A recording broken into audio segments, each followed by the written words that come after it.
To remove the wedge assembly, firstly ensure the hydraulic cylinder is fully extended. This will enable access to the cap screws from the underside.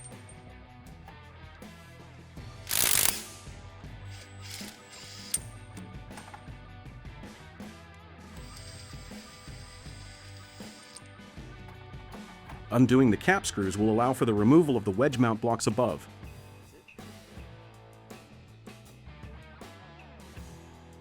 Gently raise the cylinder rod and then slide the wedge out from the coupler body.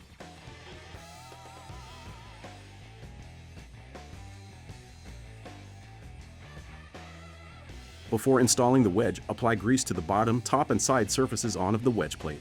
Carefully insert the wedge into the slide cavity. Lift and pivot the cylinder to allow the wedge to slide into position where the clevis pin is sitting centrally between the two bolt holes on the wedge plate. Fit and locate each wedge mount into the machine pockets on the wedge plate, noting that the mounts can be assembled in either orientation. Apply Loctite to the cap screws.